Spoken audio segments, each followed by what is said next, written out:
Live. We are live. Hey, you guys, how you doing? How's everybody out there today? We are here. I have Miss Crystal Tyson, the wife of Lamont Tyson. You guys have met him, and we are talking about Wendy Williams movie and documentary. So say hello, Crystal. Hello, everyone. Hey, hey, hey. All right, y'all. I think the way I want to do it, we're expecting one more guest, Moochilla or Moochie, however you want to say it. We're expecting one more guest, and once she gets in, I'll let her in. And what I really think I want to do is do a recap, kind of go through the movie, and then at the end, give our thoughts, give our opinions. We can give thoughts and opinions while we're talking about it and everything, but wanted to, that's just the format. The format, we're going to recap it a little bit, and then we're going to move on into our thoughts and review of it. I did not take notes for the documentary, though. So that's my disclaimer. Can everybody see me and hear me? Do we have anybody on the live? Hold on, let me look at Facebook because they be making comments as well. Okay. I don't see too many people. Everybody got to get in. I really want to wait for Moochie before we start. I still don't see she. Okay. All right, you guys. Okay, so Wendy Williams first starts out. Not Wendy Williams, the girl who plays Wendy Williams. What did you think about the girl who played Wendy Williams, Crystal? Did you think? I think she did a pretty good job acting. Yeah, I think the accent was really, really good. Yeah, like, he held the accent the whole time. Okay. Yeah. You can tell she worked on that, but yeah, right. She did a really good job. It was really, really good. Yeah, he held the accent the whole time. Yeah. I had to mute her because she got an echo.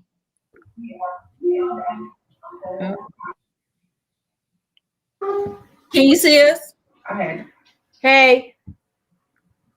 You good? Yeah, I'm good now. Okay, I can't see you on my laptop, but I can see you on my TV. Oh, okay. Well, however we got to do it. All right. Okay. So yeah, I was just talking to Crystal. I said, I was asking her what did she think of the girl who played Wendy Williams, and I thought she did a decent job. I thought she did a serviceable job. I thought she did a good job. Yeah. Has she acted in anything else? I thought she did a good job. I thought I like a lot of the I thought she did a good job with her accent. Me too. That was the first thing that I complimented her on. Her mannerisms, Wendy's mannerisms, and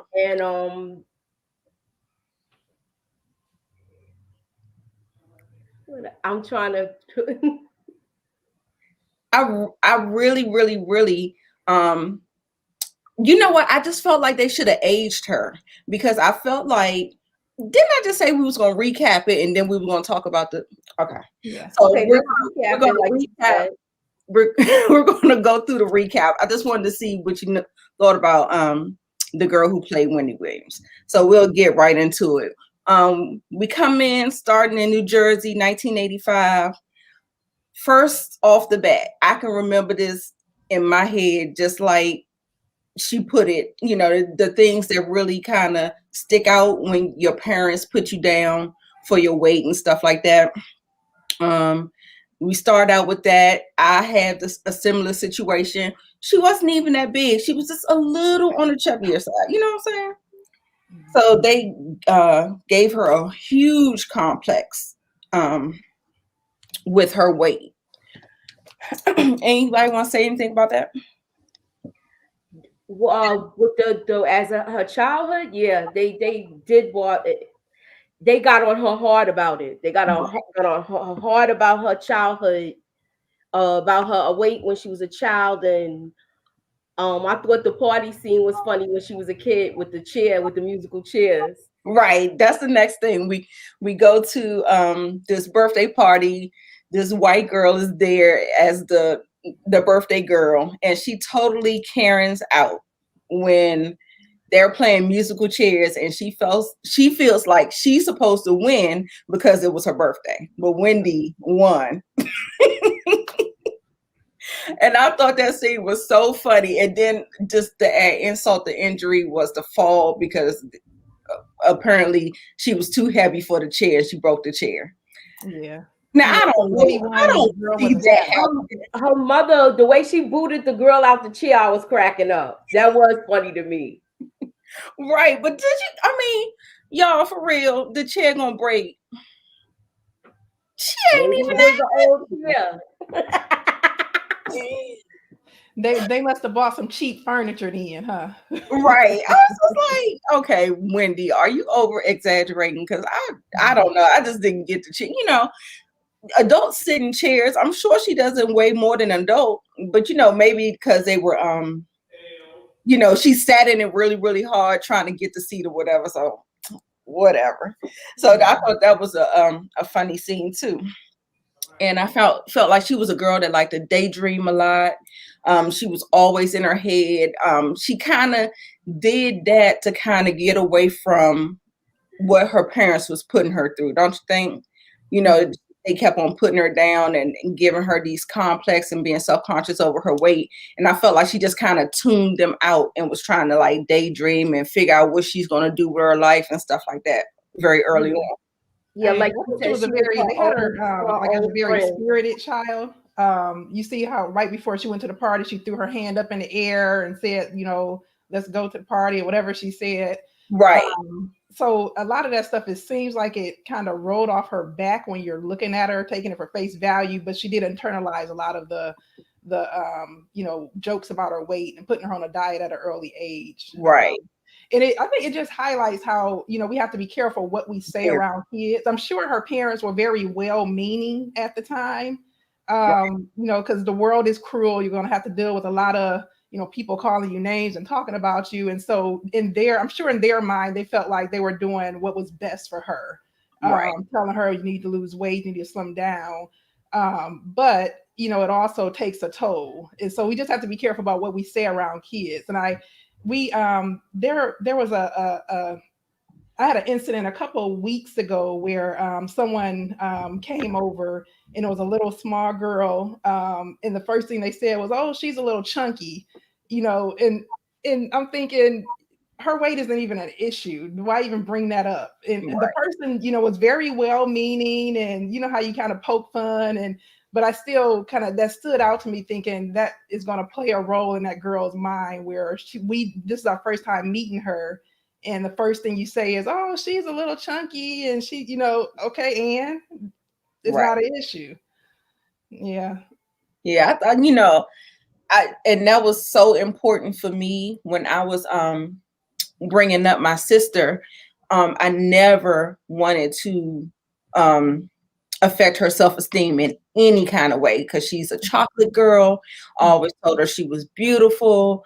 You know, she was, you know, because we had asthma and we had to take them steroids, and it kind of gets you on that little chunky side where, you know, you're just right on the cusp, but, you know, depending on who you're talking to, somebody could say you're a little chunky or you're not.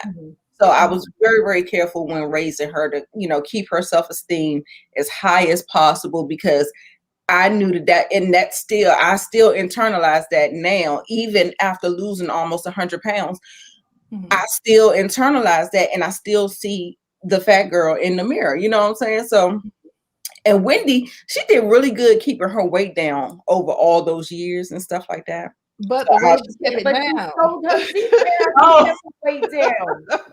It was the cocoa. It was the cocoa. Right. The cocoa. I forgot all about that. It was the coke. Okay. Right. Okay, so she was always a big child for her age, so she towered over the kids anyway with the height, and then to add the weight, that just, to me, they already knew if she was big for her age, they already knew she was going to be a tall girl. Right. And then also too, next scene we saw was her peeing in the bed, urinating in the bed, depending on who. I'm sorry if I'm vulgar or something like that, peeing in the bed. And her mother immediately coming in there and saying that this happened because all the weight is on your bladder. And I mean, just everything comes back to weight. Right. And so yeah, she was saying it was her anxiety and stuff like that. I'm like, okay, well, I guess I felt like she was a little young to know that she had anxiety or whatever, but and probably anxiety over them talking about her weight. Yeah, they're adding to her anxiety. Exactly. So moving on from there, she went to college. She knew right away she wanted to get out of her parents' house. You know, she was like, nope, I'm gone. she wanted to go to NYC. I don't think she went to NYC right away. Did she go when she went to college? She didn't even really touch on the college. They just showed the book, and then the next thing you know, she was at the radio station. Right. She was at, I know she was in the Virgin Islands for a while, and then she was at a radio station in DC. Yeah. With Carol Hughes. Did you hear her back in the day in DC? Nope. Okay, because I remember her from Hot 97 days. Okay. I remember her when she was on Hot 97 and the other two stations. Okay, yeah. I thought they did like, and I'll get into that in the review part when we talk about our thoughts about how quick everything was. Just like I said, when I was writing my notes, like I just had college, radio, New York City, Carol Ford. Like, I mean, it was so rapid fire, you know. It's actually only 1 hour and 30 minutes of footage in the movie, not including the commercials. So we got 30 minutes of commercials and only 1 hour and 30 minutes initially of the movie. Right. So yeah, and so when she went to DC, that's when she picked up that coke habit. So you know, she said that it really curbed her appetite. You know, it gave her a chemical charge where she could just like, you know, just be busy, sending mixtapes and things to New York City. She kept on trying to reach out to New York, trying to get on board and stuff like that. I commend her her work ethic, from what they put on here and how she was such a go-getter and how hungry she was for success and stardom.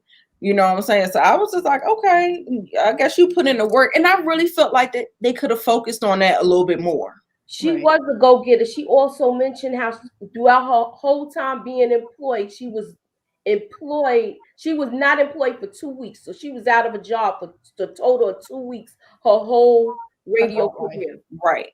And she kept getting fired.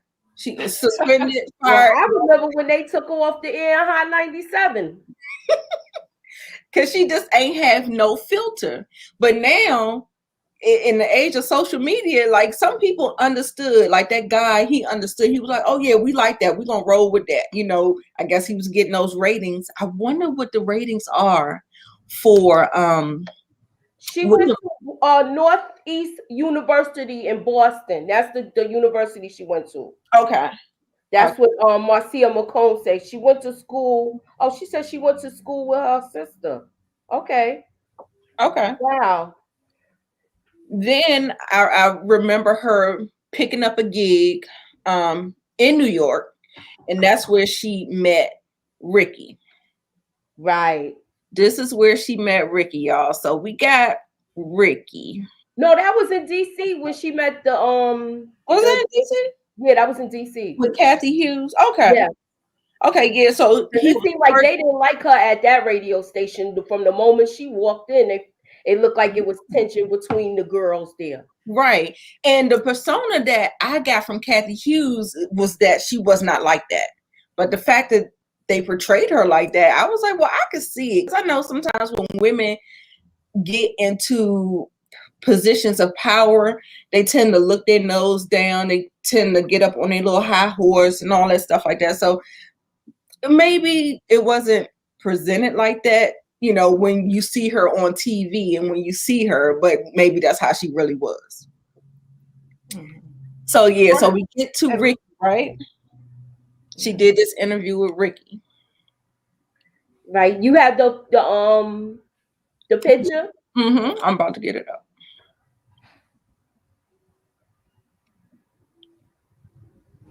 I don't know if anybody remembers him. He had maybe like one or two songs. He's an R&B guy. And I don't know. That's who the person was. Right. And I don't remember the the thing group. about it, They said he was a part of some group called Cagney. right? Like I don't know any of his music. And they gave him a fictional name. I remember one in the song when movie. once I heard it. Yeah, so he has a fictional name in the movie, but his real name is Sharik.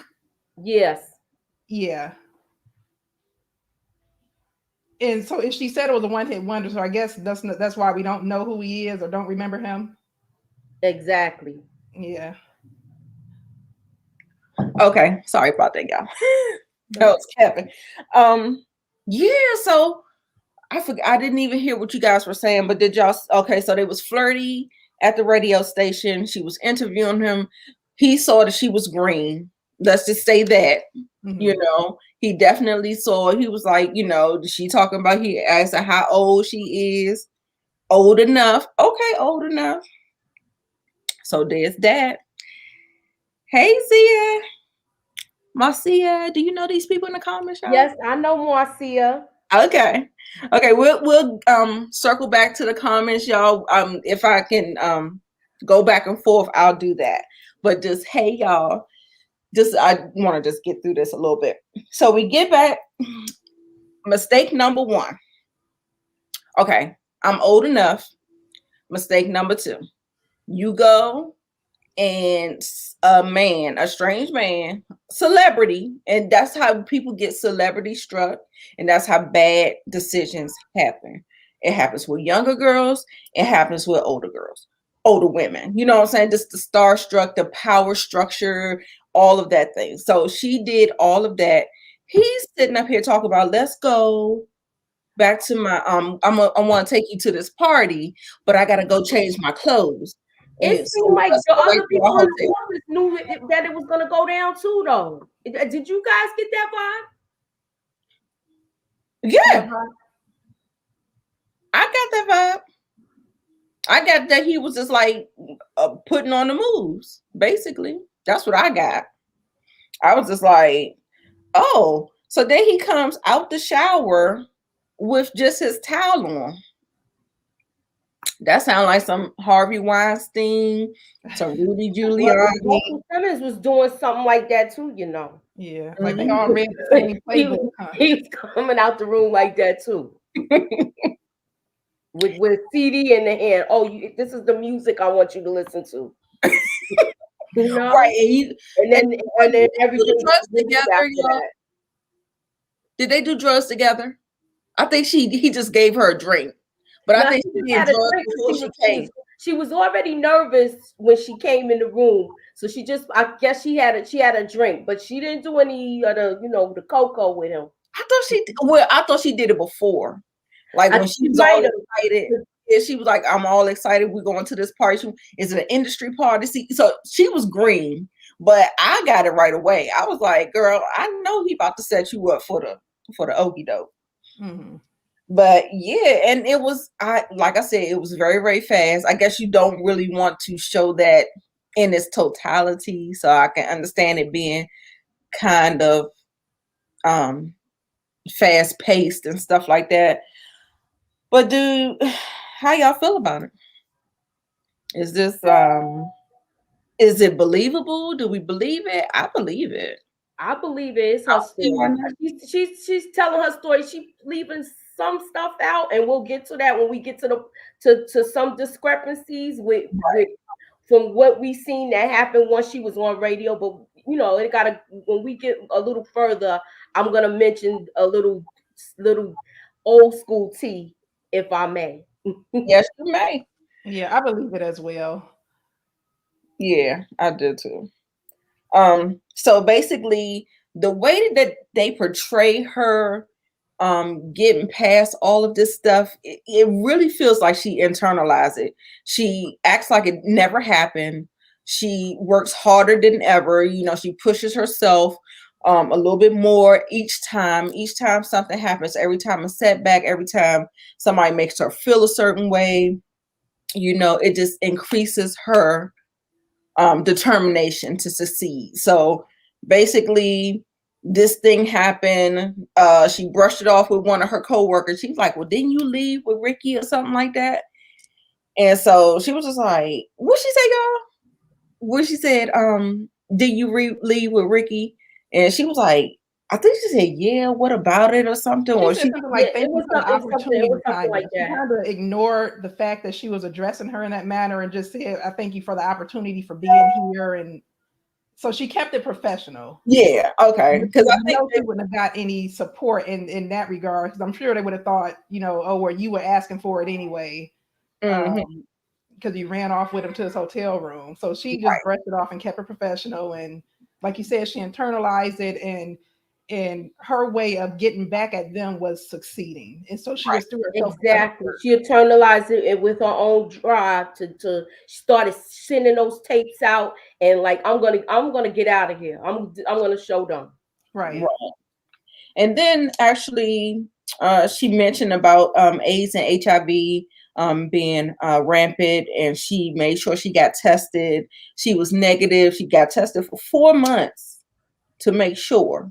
Mhm. And then Yeah. you also actually seen her heavy in the nightlife. Like they kept showing her in the clubs with the drugs and the fast pace and all of that stuff. Like they really need to let the movie breathe a little bit. Like it was just almost like a montage of stuff that she was going through. I think I also saw her even doing crack. I saw a pipe. I saw the liquid Like and she was all that stuff. freebasing. I thought coke was her choice, but I think I saw crack, but I don't know. I'm Which trying to figure if I remember seeing that, but I know that she was really naive with the with at that young and naive and adventurous where she was getting out and enjoying the nightlife. right, right. And she always say that like in her show when she has like a younger person, she was like, your 20s is for your living. You need to be having fun in your 20s. And so she definitely believes in that. I agree. I agree too. Enjoy your life when you're 20. Okay, so then I think I have notes here saying she went to WOL and she worked there. And I don't know if that was in Jersey, but I don't think so because I see here she still has her eyes on NYC. Then in 1988, she finally got her second job in NYC and she secured a full-time gig and at 103.5. Right. That was before it became Hot 97. Okay, right. And then she was like, yes, success is your best revenge. I remember her saying that. So, And she was with she made her lane by carrying all those gossip magazines. that's what I was about to The, say. the, Celebrity gossip. It was called Dish exactly. And you could see her with her little highlighter getting all these stories and stuff like that. Right. And I wish we It's would have so played that easy. out just a little bit more, right? Like the stuff that happened with Puffy, the stuff that I heard Puffy ran her out of New York. Cause Yeah. yeah.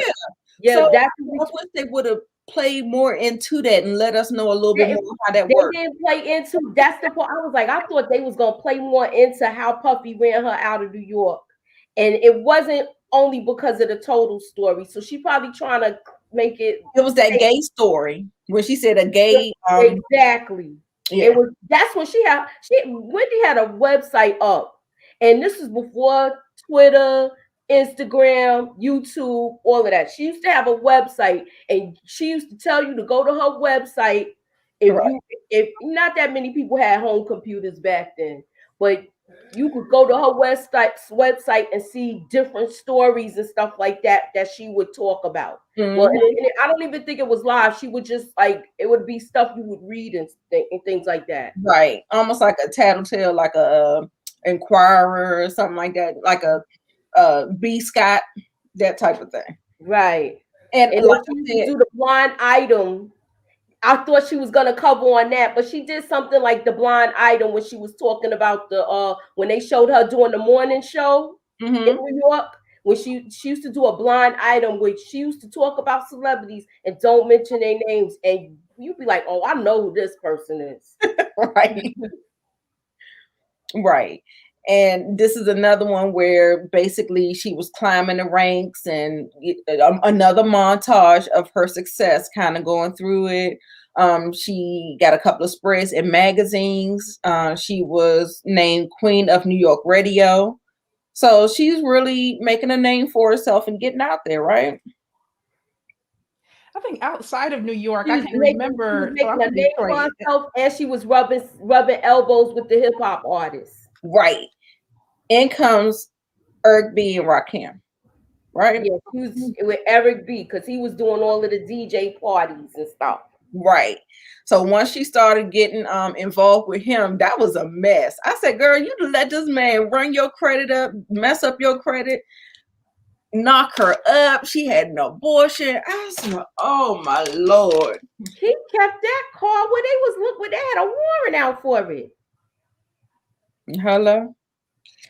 I was just like, I couldn't believe it. Did y'all think that was a hookup situation, or did you think that was kind of like a little expanded? It had to span some time if he ruined her credit, right? Like, was it a year or so? I thought it was like a year. Okay. About a year or two, maybe a year. Yeah. She said she thought she was in a relationship, but clearly he was more so using her. Right. Yeah. And that's how you be when you're young. You're so naive to it. And I'm like this, no, baby, you make sure you had that conversation. Hello, because they don't operate like that. So of course they showed a lot more of the club scenes. Her having the abortion by herself. She was saying that was the loneliest part in her life. The one thing that she went through that she felt the worst about. Then she says a sentence about, I had a first husband, but he was a rebound from Eric B, so I won't even mention him. And they was married for 5 months. Yeah, that was a short marriage. She was married to him. I said, the ink dried on the. Right. I said, well, golly, can you let us see something? Like I didn't even know she had a first husband. I thought it was only Kevin. Right.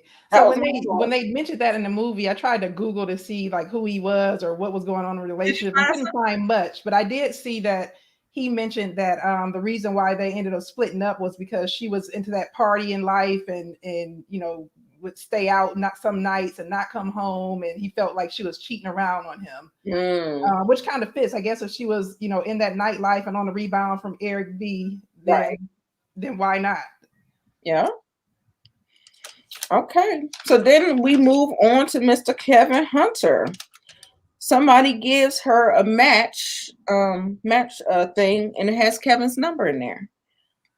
So I don't think it was him that gave it to her. No, he didn't even walk the number over to her. His friend did it. Right. That's what I was like. I said, I know they ain't got Kevin looking this good, because he clearly doesn't. But the guy that they had playing him, hey, he's okay. He playing P Valley. Y'all seen P Valley? He plays Big L. He was a guy. Yeah. So he playing. He did a good job. Yeah, he did a good job. I agree. And he looked like Suge Knight to me. He do remind you of that a little bit, right? Or the people who play him in the movies that we see. Right. Oh yeah. So Wendy trying to act like she got game, talking about she calls and she's saying, I get off, I work at 14 something. I get off at 7. If you here when I get off, then okay, we're gonna ride. And if not, you're lost. I said, well, you got some game. So I saw her spit that. I was like, okay. So he ended up showing up. And you know, they was talking, getting to know each other. She was very, what was that? What she was asking about was the car registered in a woman's name, She and wanted to make sure she wasn't gonna get in a situation that she was just got out of with Eric B. That was her little. he had asking her red flag right? questions. That's how I'll say it. Okay. So she getting a little hip to the game they running. Yeah, she get. And Yeah, so now she needs to check the boxes before she go out with them, so that she don't get burnt twice. Exactly. Right. She was having her red flags so that way she could lace up her Timbs and run away if any of them flags went up. Right. So they kind of went through the whole thing about him being a party promoter, which was perfect for her and him. They kind of like had the same nightlife and the same kind of industry and, you know, things of that nature. I thought that they got really close really fast. They was talking about their hopes and dreams. She was saying that, you know, he satisfied her physically and emotionally. She felt safe. He was her protector. He became her everything. I was like, oh God. He had to become her protector. You know how she was talking greasy in New York when people was waiting outside of the radio station for? and now she was getting, people was calling in threatening her too. Right.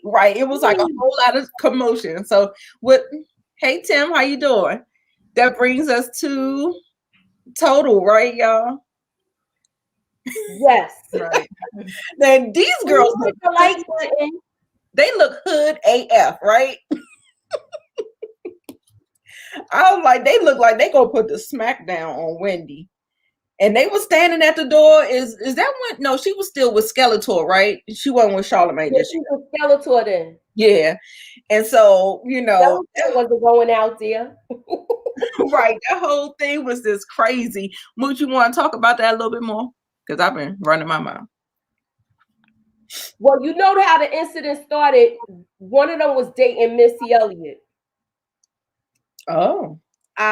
The put the picture up again. Mm-hmm. The one on the far, not the one in the middle, not the one in the white, the one on the far with the black jacket on. With the black jacket on, she was dating Missy Elliott. Ah. And they were saying she was basically, I guess, for the gay for pay. Hey, baby L, I saw you.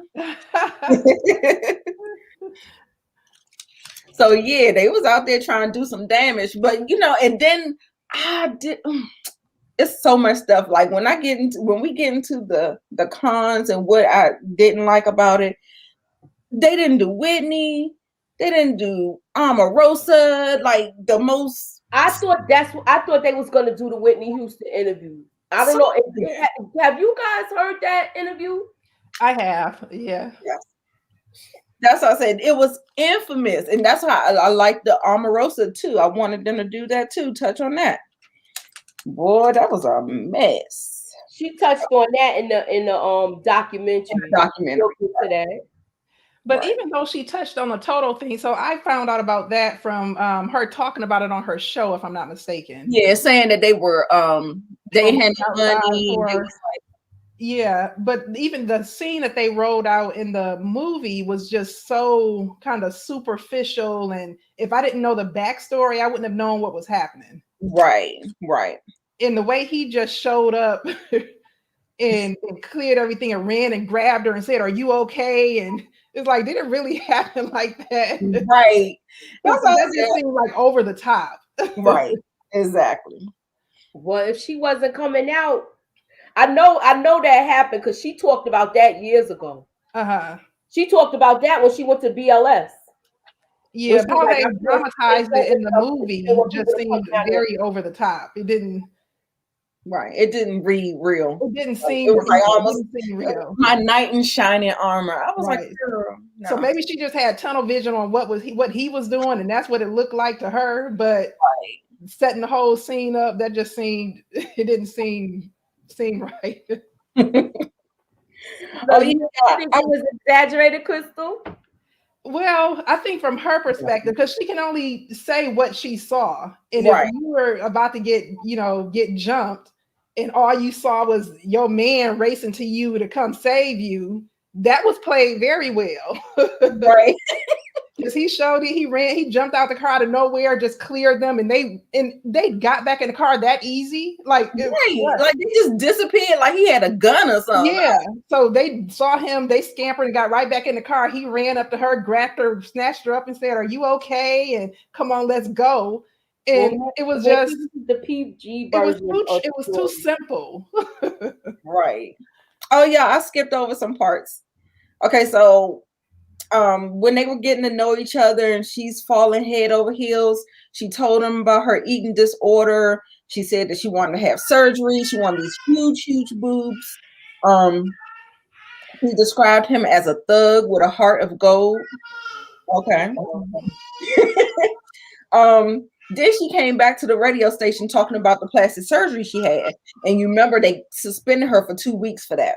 Right. And so she was off the air and stuff like that. And that's when all that stuff was total. And then also too, she said she just quit cold turkey.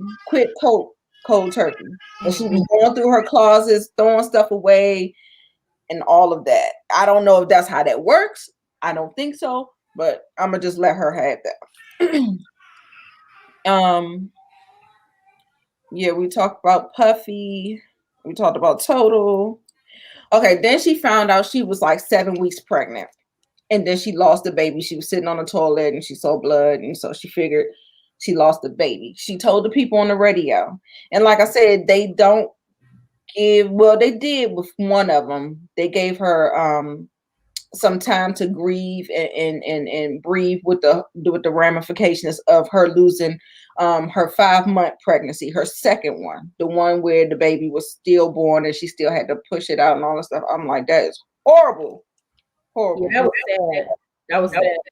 Yeah, I was, yeah, they said it was a little girl. She had to deliver the baby. She was heartbroken.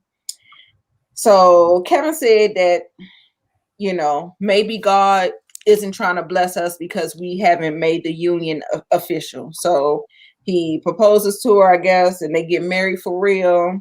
They didn't do the big wedding. They did the justice of the peace. So she went around. I think she had like 3 other pregnancies. I think she said she lost 2 at 5 months. She lost the 1 at 7 weeks. And then I think Kevin might have been her 4th one, Kevin Jr. And she ended up going to another doctor, and the doctor was telling her what was going on was that her cervix was weak and she couldn't hold the baby. That's why every time the baby got at a certain point, she was premature labor and all that stuff like that. Mm-hmm. And so she would have to be on bed rest for the entire pregnancy. So that was a whole lot. I mean, it was just a lot for me to say it, but the way they portray it in the movie, they just kind of gloss over everything. So. Right. There's that. Anybody want to say something about that? It was glossed over, maybe because it was a hard part to deal with, and she did give a trigger warning too for I guess her listeners and people who are watching the movie. So I appreciated that part. Right. She did do a trigger alert. Yeah.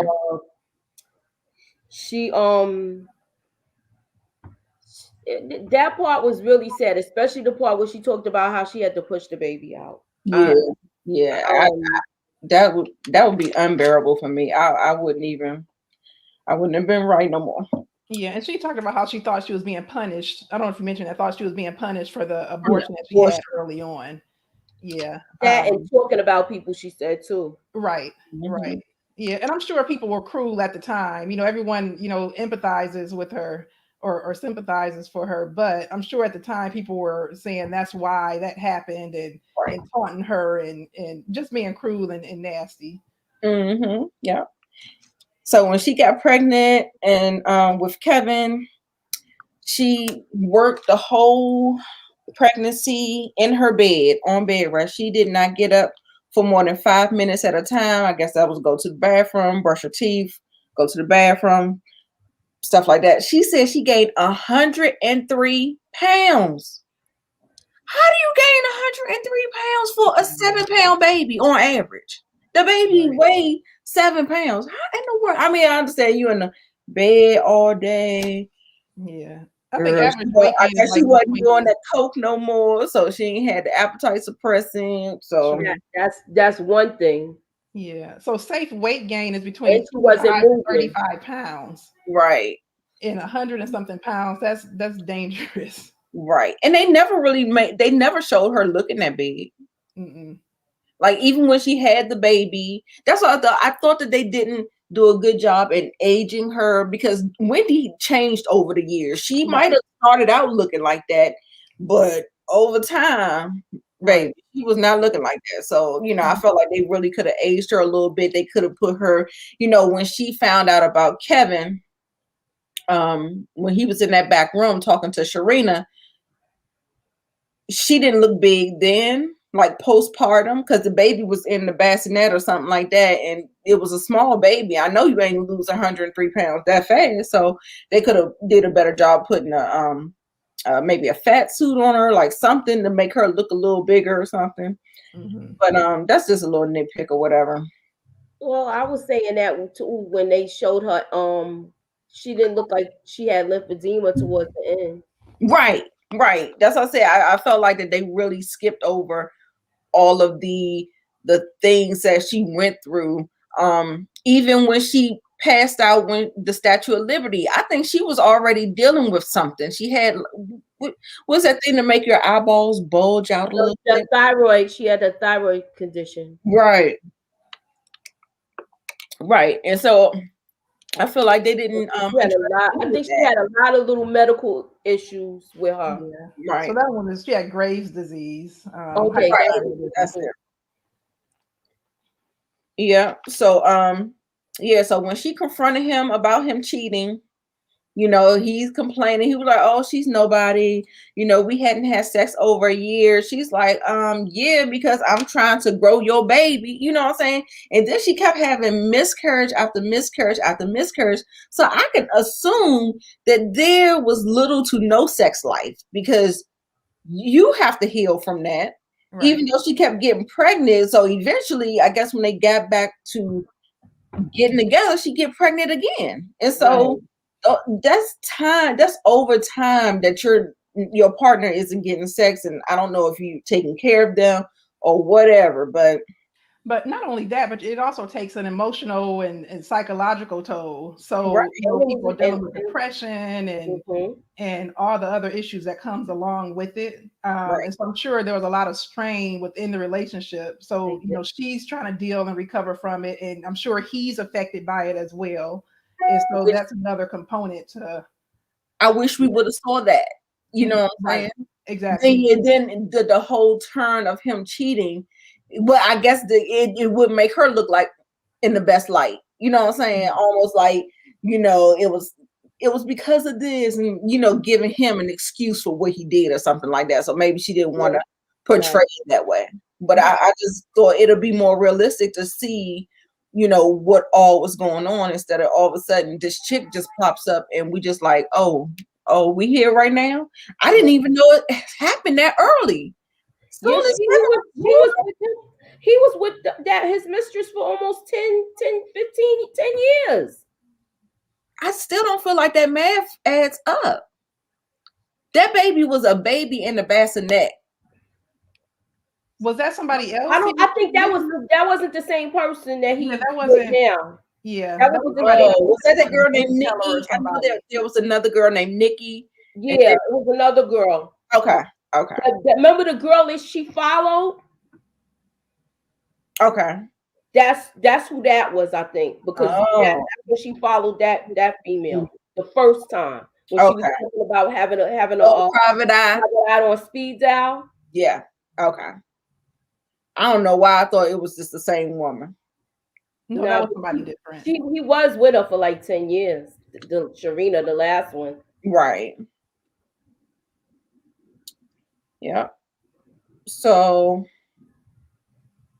okay, so go ahead and talk about the the PI on speed dial because I totally didn't know that was another girl. So Yeah, that was another girl. That was, you remember he said it was a teller that he met at the bank, Mhm. and she was like, I don't even know if it was that.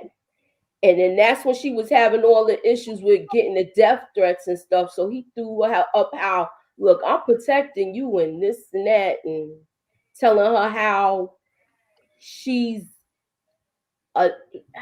telling her all her faults, basically. Right. So it seemed like to me he was trying to justify why he was cheating. Right.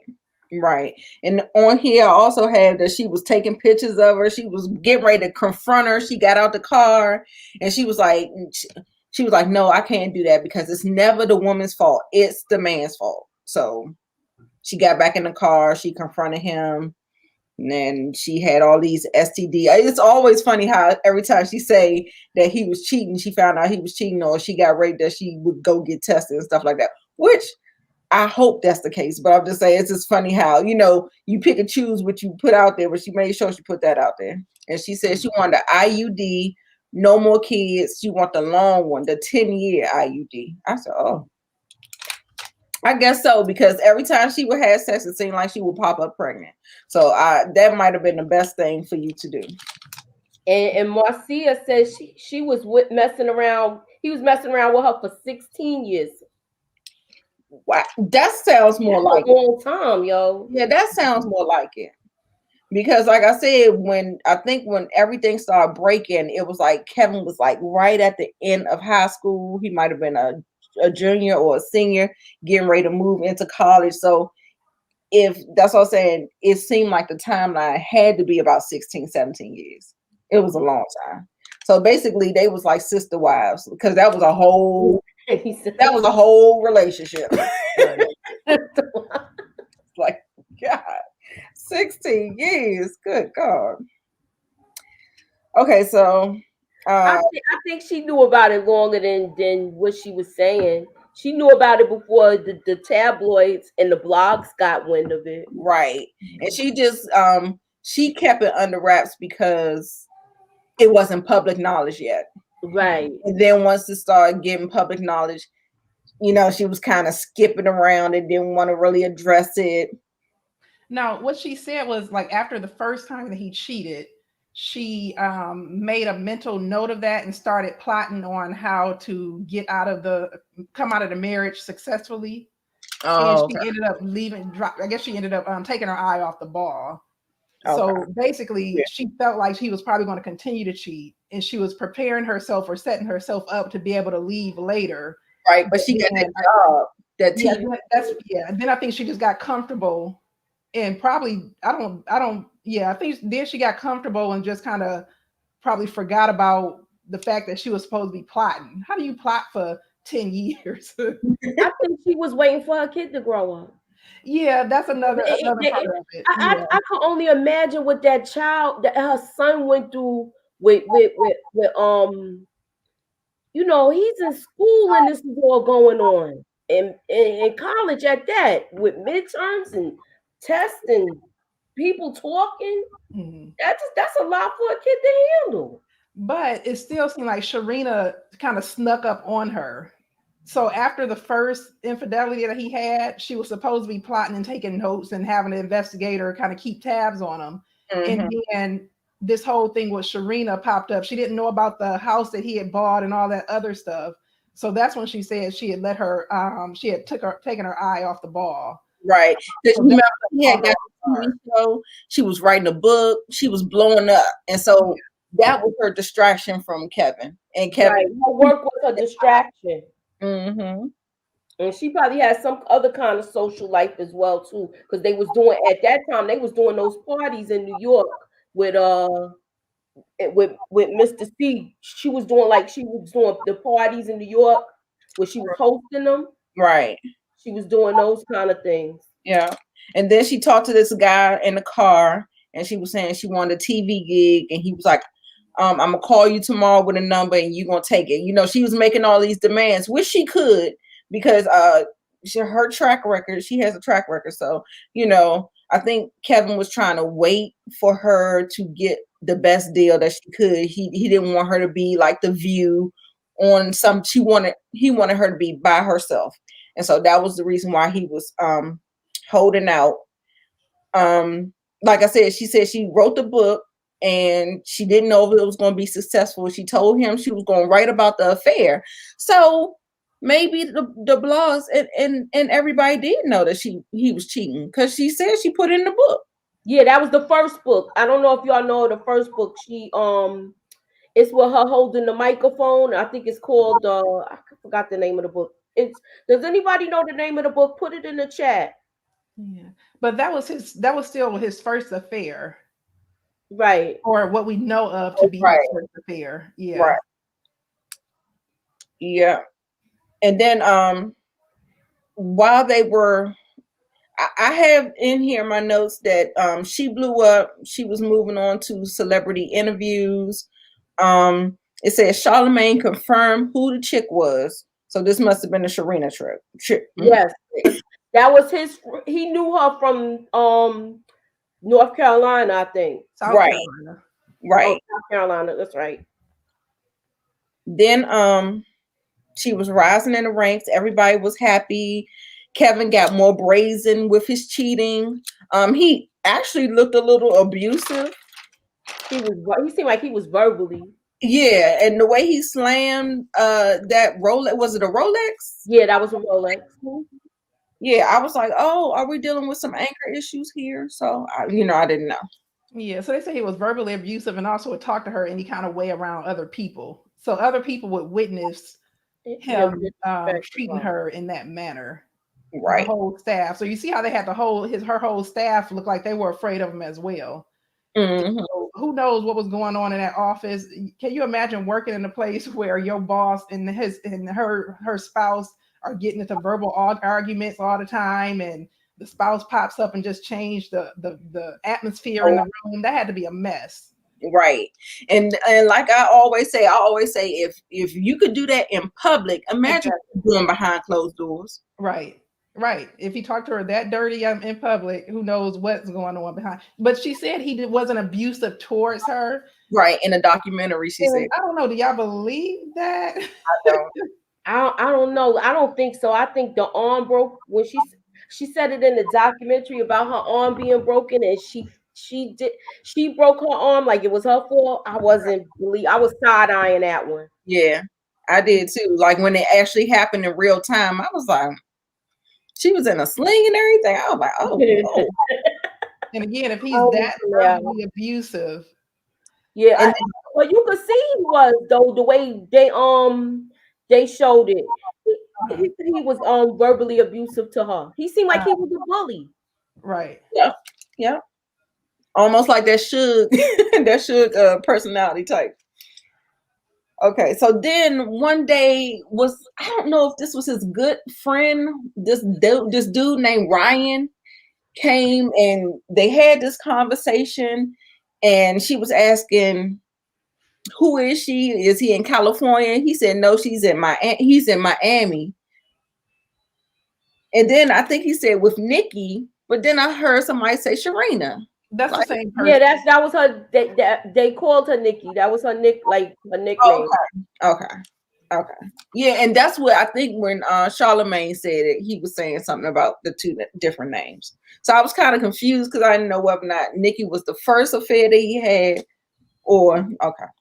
Oh, she said he introduced them. She said Charlamagne introduced them.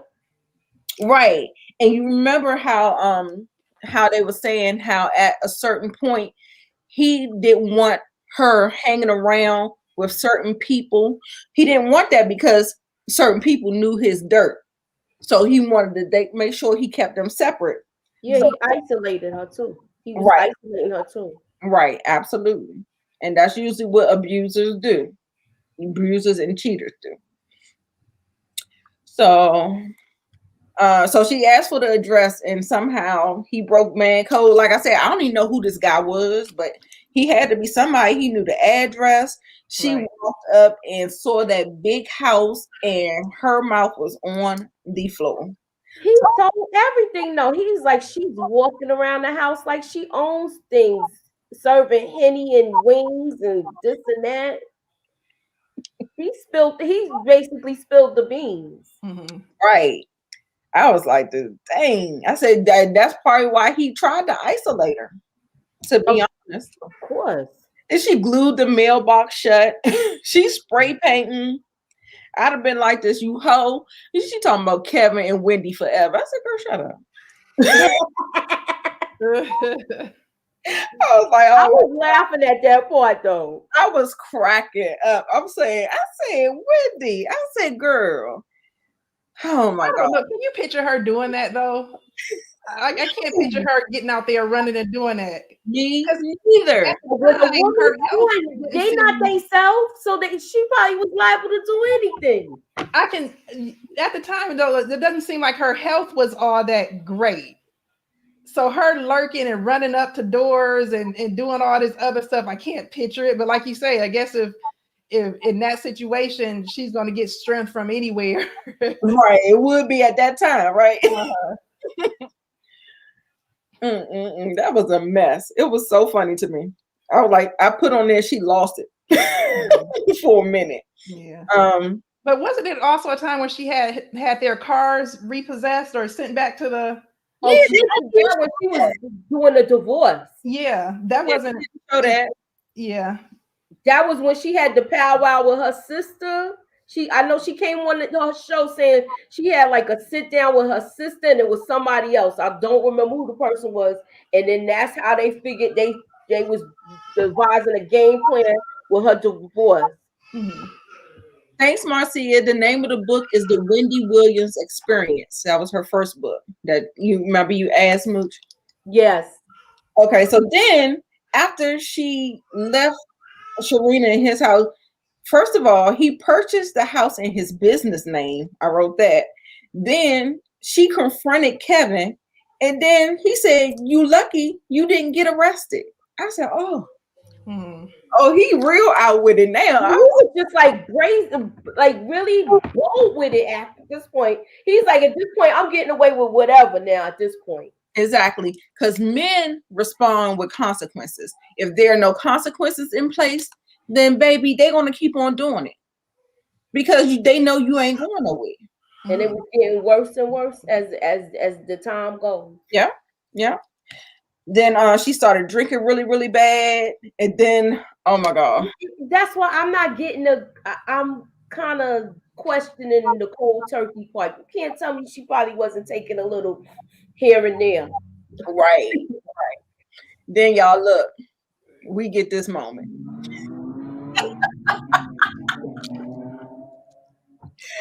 Can y'all see it? Yeah. Oh, yeah. The Statue of Liberty Halloween segment. Okay, so I'm assuming that with all maybe the medical problems that she's dealing with and all of the drinking and trying to deal and cope with what is going on in her marriage and stuff like that. Now, I don't know. I swear I don't know. I don't know what that was, but it did not seem, I don't know, it does not seem alcohol induced to me. Like the slurring. Well, yeah, you do slur when you drink.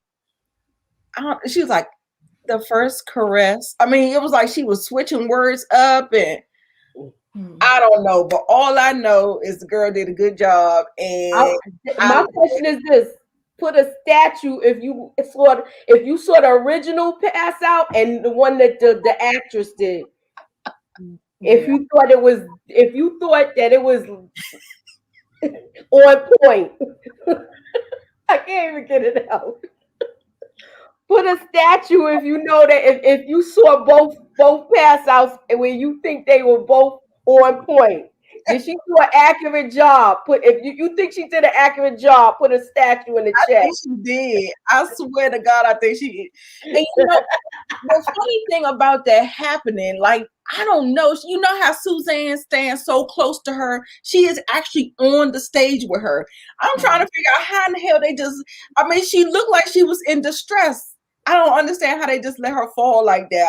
Maybe they thought she was going to try to recover or something like that, but baby, when she hit that floor, oh my God, I hate to laugh at people like that, but oh my God. Zaya put up a statue.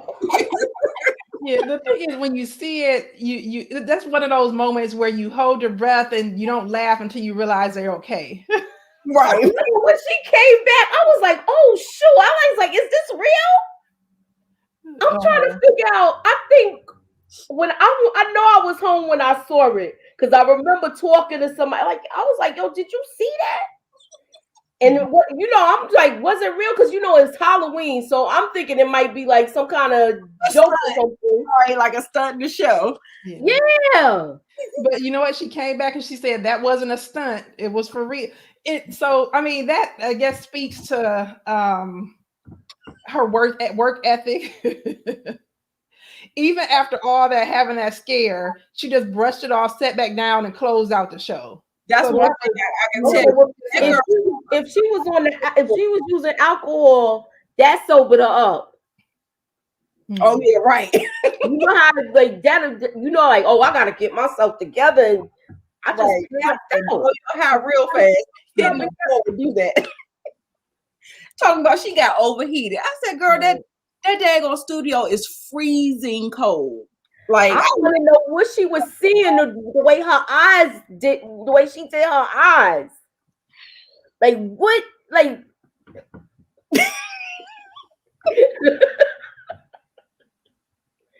what was she looking at when she passed out? Like I don't know. I'm just revisiting it because I remember all the memes they had, all the memes they were doing. After everybody knew she was all right, it was like an ongoing joke for a couple of weeks. Yes, weeks. I mean, the internet was set ablaze. I'm telling you, it was so funny. It's almost like that Bernie meme. You remember? Exactly. Oh my God, it was a mess. But the other thing they highlight is that behind the scenes, everybody was freaking out because I'm sure they knew that was when everything was all out in the public. And I'm sure they saw the tension that was going on within the studio between her and her husband. And so with her passing out like that, they just knew that it was because of everything that was going on. And a lot of people were worried about their jobs. I'm sure people were probably jumping ship, finding other places to go to work. And so that was a very chaotic moment for, I'm sure, the whole staff. Right. So then I think we're going to close it out with basically Kevin saying that she needs some help. They put her in this sober rehab or something like that. You need some time off and all that stuff. And I'm thinking that's coming from, is it coming from the studio or was it coming from him? He's saying that everybody is saying, but I don't know if he's just saying this so he can just put her ass in rehab or something. Right. And he have to be bothered with her. That part wasn't clear to me. Because she made it sound like she was there almost against her will. Right. The chaperoning and all of how they was doing.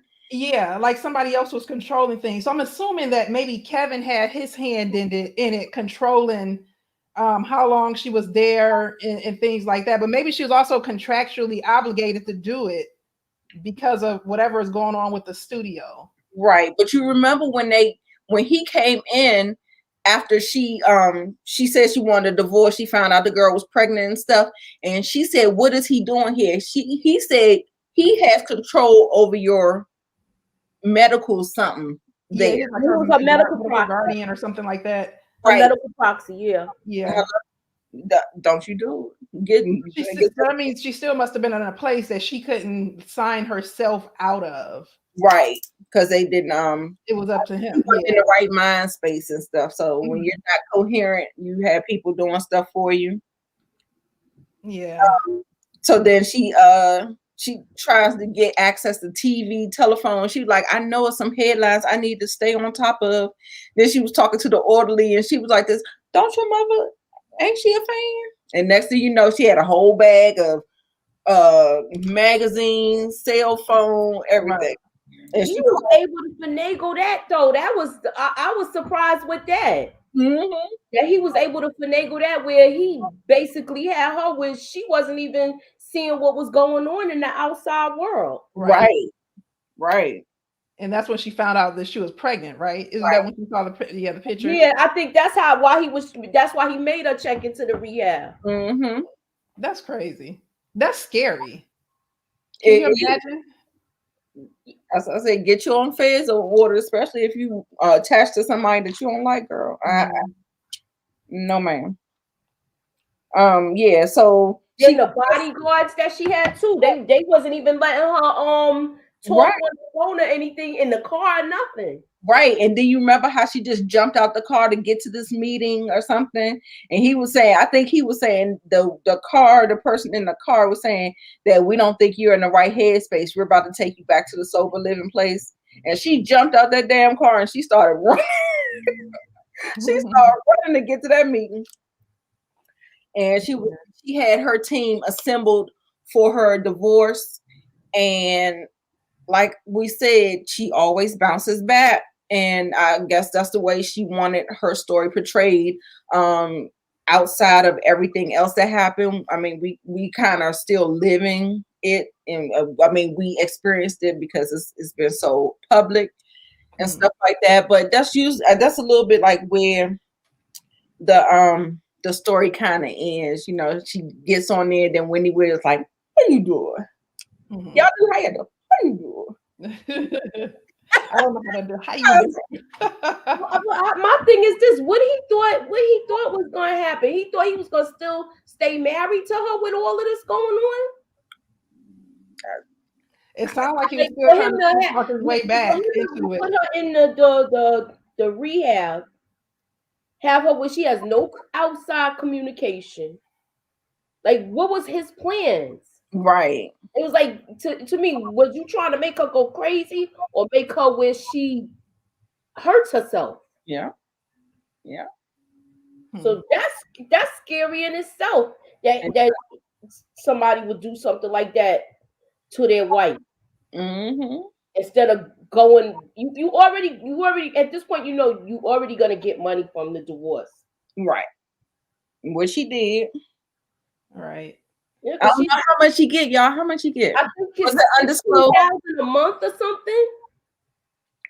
How much? Something like that. He gets. Well, he got a termination package, right? From he got a lump sum. He got a lump sum termination package, and they have to pay him too. Yeah, he did get a like a payoff or something like that. It was pretty big. If I'm not, I think it was. Yeah, it was pretty big. But what she was saying is the way that they running through money, though, the way that, you know, he like flossing, the way he blowing money on his new on Sharina. How long are they gonna have it? Not long, because she got her businesses coming up, and she have her businesses. I think she's coming out with like a clothing line, a fit line, a sports fit line. The girl, sure. Okay, like an activewear. Wow. So what I think Wendy is, she's kind of doubles as her own publicist. She does a good job of controlling her narrative. Of course, a lot of stuff kind of got away from her to where she couldn't keep it out of the public, but she'll hide it until she can't hide it anymore. And so the timing of this, if this girl is coming out with a clothing line and all of that, it makes me wonder, did Wendy drop this to kind of set people up to go against the girl? Like, do you feel like this is going to hurt her profit and hurt their business by knowing the backstory to everything that went on? Of course. Why would you people is not going to support her unless they don't like Wendy? Right. I mean, but even if you don't like Wendy, I still don't see you going out of your way to support this. Yeah, but you know, you get some people that's just like, I'm gonna buy it just because I don't like her. Right. You will get that one person. Yeah. I mean, one person ain't gonna sustain a business though. Yeah, exactly. Yeah. So I don't know. I don't think she's gonna do too well with the endeavor unless she camouflages it under a different, like not even with her name. Like she is a whole different type of brand. Yeah, and the girl is already going to be public. Well, she was already publicly shamed. But Right. even after bringing this back up again, I think it's going to make it even worse. She was publicly shamed by the blogs. If you looked on the blogs, they had all of the stuff, her getting in and out of people's Exactly. their cars and stuff like that. She was driving them and everything. Mm-hmm.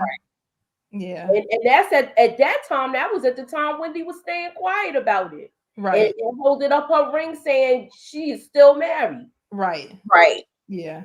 They So didn't. Should have showed that. Right. I thought they was gonna show that part. A whole fool doing that. Talking about, I don't know what y'all thought, but I was like, girl. Right.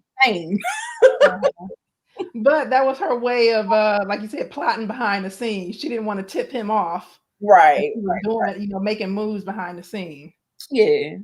So what is your thought about the movie in general? I thought it was pretty good. It was produced by Will Packer, and Will Packer is a really, really good producer, and he does a lot of the Black movies that we know and love. And I can't think of any right now, but he is huge as far as producing. So I thought it looked good.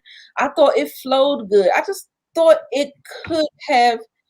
I wanted her to have maybe 2 parts, maybe 2 parts, so we can breathe and we can take in all of what all happened, like the scandalous things that happened, like the Whitney Houston and the Omarosa, and just to get a little bit more, because I felt like the movie was more so narration and we're just seeing little things, but it was like she was narrating a story and she would dedicate maybe 1 or 2 sentences to describe it. And they kind of show like a little montage to kind of show it.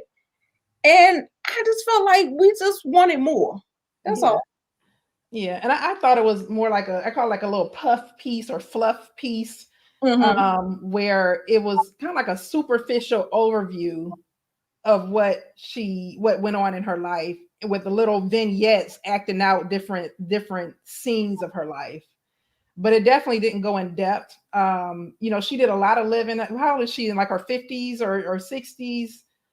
Yeah. And you're packing that down into what you said, an hour and a half show. Exactly. So how do you expect to get any depth out of that? Right. All you can get is like a little bit of it. Just the movie just gave me something to do. It's not something that I would watch again.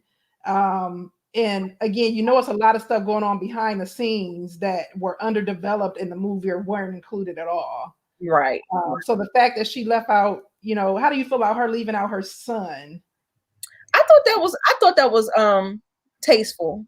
I'm glad she did. I saw that she blurred out his face in a lot of it because he's just a byproduct of it. And I don't think I want to know what kind of like unhappiness that could have caused to him, because he's just a byproduct of it. He didn't ask for to be thrown in the limelight. So I think it was a good job to protect him.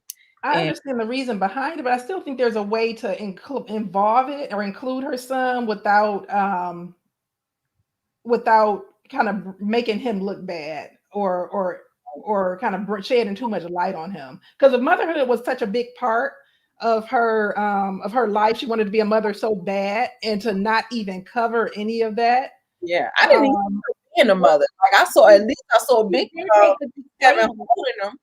He was walking around the house holding him on his hip and stuff like that. I didn't even see her being a mom to Kevin. It was like I had all these miscarriages and I finally had a kid, and I'm not about to talk about any of me as a mother. So we didn't see the softer side of Wendy in that regards. Like you said, you left out the whole college scene. I don't know if college had a role in shaping her. I'm assuming it did. And also read that she was raped in college, if I'm not mistaken, as well. Did y'all hear anything about that? Her being raped in college? Yeah, I was in the first autobiography, I think. Okay. And so that's another piece. Ricky? That wasn't Ricky? No, she was raped twice, apparently. So Ricky, that guy was another event, but something happened at another point in her life that wasn't included. Yeah. It was just a very superficial movie. It was something entertaining to watch, but it is not a the biopic that I would have expected. Like they should have done like the whole New Edition thing, a 2-part series where you're actually able to develop stories and go in detail. Mm-hmm. And like maybe different periods of her life. So the first segment could have been pre the Wendy show, like all the stuff she did to get where she was going. Right. Then, you know, either the affair happened and we're moving on to the Wendy show and stuff like that, and the downfall of her marriage. That could have been the second part, right? Something like that. Would you want to get to your comment? Yeah, I thought I wanted it to be longer and go more in depth as far as the whole time she was in New York, because that's the part that made her career, that made her what she was. Right. What she is, rather. And I feel like she just focused basically she focused solely on mostly the Kevin part. Yeah. Yeah. In depth with that. I wanted to hear more of her, like the interviews, like we discussed before. Like she had so many good interviews in New York that you could listen to, that you could listen to, and some of them are still, like, if you go on YouTube, you could hear them where she was really getting a lot of good info on people. And I just feel like it should have been maybe like a 2-part series, where you could see more of the story, get more of the story. Right. And I understand why she left the kid out, why she left her son out, and because of the age that he is right now. And he from what they was saying, like he's been through a lot. So I don't have a problem with her leaving her son out of it. Yeah. I totally understand. He's really still young. I mean, even though he's considered an adult, just at that point, that teenage point in life is a very crucial time. You're going through a lot of things and a lot of changes. And if you're going through a divorce and all this stuff going on with your parents, like things could have really got really rough in that house. And with his temper and stuff like that, we don't, like I said, I think she's veering away from that because of some reason. There is some reason why she's doing it to protect, but at the same time, I think it's something else about it too. Mm-hmm. Yep. So, y'all, what about that documentary? Oh my God. Can you say the ugly cry? She was, oh my God. That was like real. So I actually preferred the documentary to the movie. I could have forget about the movie. They could have just put a lot more into the documentary and developed it that way. Because basically the documentary followed the subject matter of the movie. So if you kind of line them up, everything in the documentary, they kind of played out scenes in the movie. And I appreciated the documentary a lot more. Because then you had her mother comment and her father comment and her brother. You had one of the girls from Toto chiming in. So you get different aspects of what was going on and different people's perceptions of what was happening at the time. And I think that made it a lot more rich to watch. Yeah, that's true. And because at first I kept on saying, why are you doing a movie and a documentary? Why don't you just do it all in the same? Yeah, either a good movie or a good documentary. And I think I'd much rather hear it coming from her mouth and seeing the emotion and stuff that she was going through and having people comment on how it affected them and what they saw at the time than the movie. So if I could do it over and have to choose one, the documentary for me.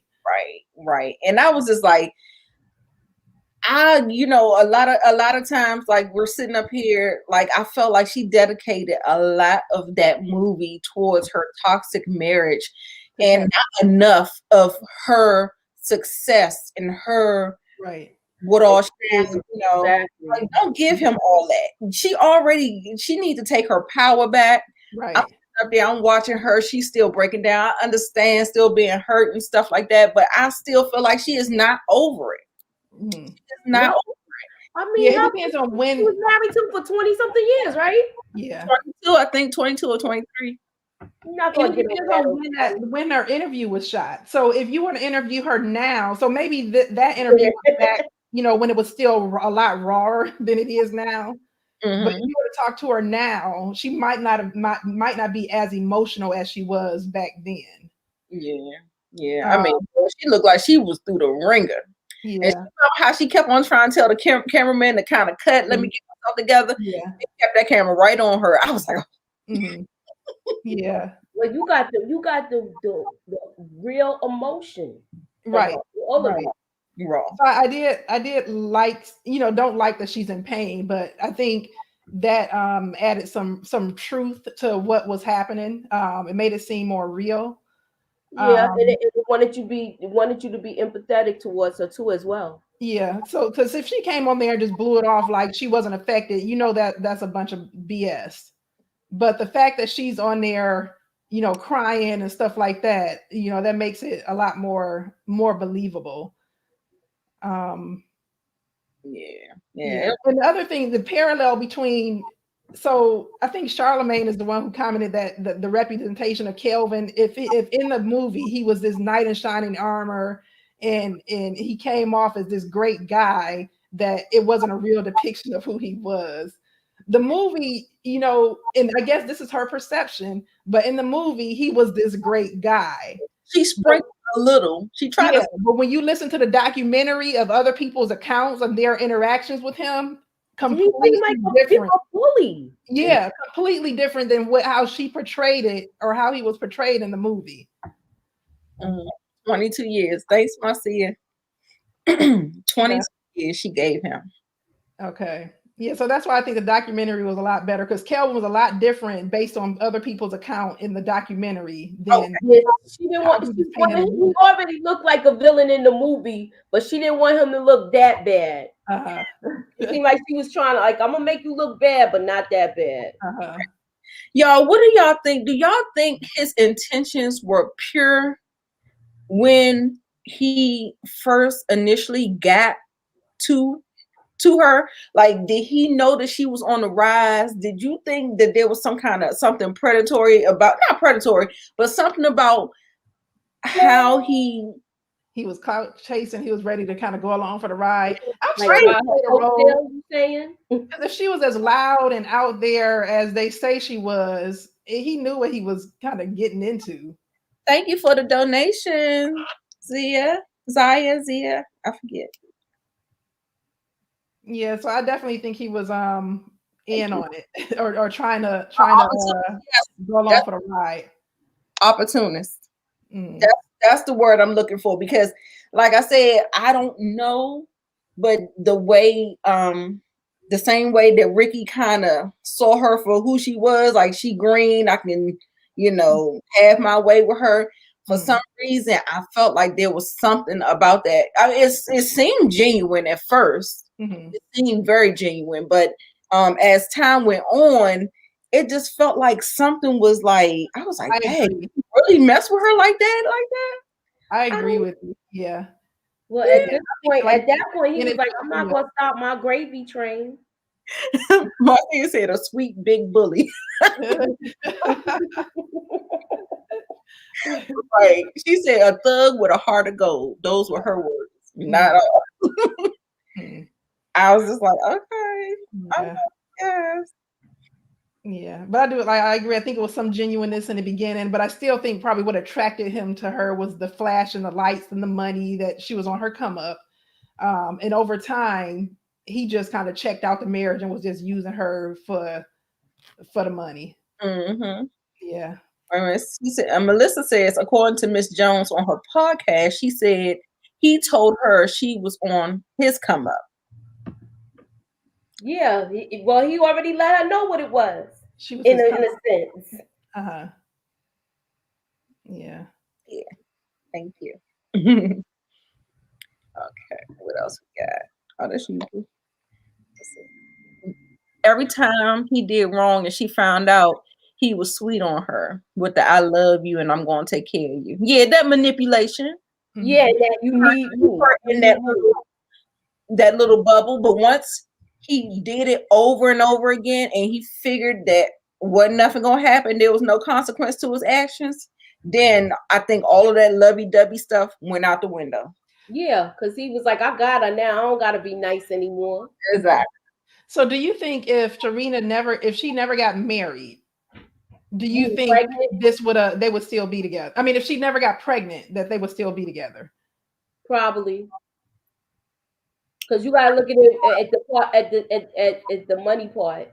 Look how much money she gotta give him. She probably was like, I'm thinking once the baby thing happened, that's what did it.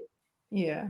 If she knew he was cheating all these years and just put up with it, I think she would have been okay with it if it hadn't gotten out in the public, and definitely if she hadn't gotten pregnant.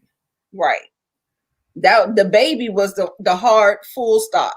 That was just like it's like a constant reminder, like of the cheatation. Like if he doing it outside my purview and I don't know about it, And other people don't know, almost like that benign neglect type thing. Like do it respectfully. Yeah. Just you know what I'm saying. Yeah. The baby and the blogs got rid of it. The baby and the blogs with them because she was seeing all of that stuff. All that stuff we were seeing, she was seeing. Right. Yeah. So if it would have stayed quiet, he would have stayed quiet in his cheating, and nobody knew about it. Right. We'll be together. Yeah, if he wasn't out in the open, like they having dates and they going to the gym together and all of that. Right. Yeah. Yeah. He was just out of control. Like I'm gonna do what I want when I want and with whom I want. I hope that she's getting the help that she needs because she really needs to talk to somebody to heal. I mean, I understand she's written several books. She's told her story. She has her biopic that she was like executive producer over. She did a documentary, but I think she needs some deeper healing, and I think she needs some therapy. I hope she get it, and I hope that she can, finally talk about Kevin without crying and being in that state that it puts her in. So yeah. So kind of bad. I was still laughing. Look at Mooch. That Statue of Liberty took me out, child. I'm telling you. I can't get When she did that part, I think she did it just like her. I know we revisited it, but I think she said, and I saw it in like a behind the scenes. She said she kept asking and kept replaying to see exactly when she actually did everything. She studied it like meticulously, like how she said it, how she went down, and I think she did. I really do think she did. I think she was on point with it. Yep. It says Miss Jones said that Wendy told her the deal breaker is if he had a baby. And then it had to be a girl on top of that. And she lost her hardest pregnancy was the girl that she had. Yes. She got tired and embarrassed that everyone was what was going on in her life. And she had to be, she was hard on herself. She had to go hard on herself. Yeah. In order to keep on picking up the pieces and keep on moving forward. And like she said, revenge is your best revenge. I think that's the thing that really fueled her. She's getting up in age, but I really think she should maybe retire. Yeah, she's like 57 now. She should retire. But she enjoys what she's doing. I mean, if it's not like really coming to work, then why not keep at it? But you remember that time, I'm just saying because of all her health things, and maybe work would be the best thing for her because, she just lost her mom. It's an outlet. Yeah. Yeah. An outlet for her. It keeps you busy. It don't keep you feelings. You know what I'm saying? I notice when my depression messes with me is when I'm still, when I'm consumed with my emotions and I'm not doing anything and stuff like that. So maybe, I guess I just want her to just get better. Like, I don't know. But you can't like drop off the scene and say, I'm going to take some time off to get myself together. Hopefully she's doing simultaneously, because if she stops, somebody else is going to jump right in that spot. I think she's getting better by talking about it. Yeah. By getting it out there, talking about it. And she basically really let us inside. As much as she did let us inside her world. I know certain things she did keep guarded, but she did let us in, especially with the documentary. Mm-hmm. Yeah, that was raw. Mhm, That was raw emotion right there. I was like, oh, Yeah, I could. She was crying a lot on that thing. yeah, yeah. I really felt bad for her. I was like, jeez, Louise. But yeah, y'all, that was nice. This was a nice little convo. I don't think we have any more comments. I want to thank everybody. Thank you, Crystal, for joining me and Thanks for inviting Moochie. me. Mooch, let everyone know what we're doing. Okay, we're gonna be doing a review of what shows are we listing right now? We're gonna do Snowfall, Your Honor, and I may be talking about. So I don't think she watches reality TV. So I may be touching on a couple of little reality shows like Bell Collective, Love and Marriage, Huntsville. Who don't watch reality TV? Huh? Who don't watch reality TV? Moochie. I watch it. You No, know, remember we said we were gonna do the Atlanta Housewives. You wanted to do a little live on that. Mm-hmm. So we're trying to just get our little schedule together, and we're gonna have our little girl chat where we could talk about our shows, our recap the shows. Yeah, yeah. Because we have our community from the Launch channel, and most of the time they get the male perspective, except when Crystal is on. And I think she only comes on for power. So we may be doing some of the same shows, but you'll get a female perspective. For Snowfall, that's a kind of a guy show or whatever. And Your Honor, that's both, or whatever. But so we're gonna be doing that starting next week, right, Mooch? Yes. This week, rather, because it's and please follow my channel. It's being verified as we speak. Yeah. So, oh, it's Moochilla Side Reviews, and I will be doing different shows and things like that. All right. So I hope we are we doing Tuesday and Thursday, or are we doing Monday, Wednesday, and Friday? We're gonna try Tuesday and Thursday this week. Okay. Let's try that. See how it goes. And yeah, you guys. And I'll always be doing my regular movie reviews, my recaps. I'm already dressed, so I'm getting ready to tear into Martell's behind on Love and Marriage Huntsville. So he's about to get it. Bell Collective was good this week too. These are both Carlos King. He was the executive producer of the old Real Housewives of Atlanta when it was popping. So these are his two new shows, and I'm telling you, these girls are bringing in A games. I like that they're in different areas, like not Miami and Atlanta. You know what I'm saying? We were in Alabama, we're in Mississippi. So it's kind of a different flavor. You get something a little bit different.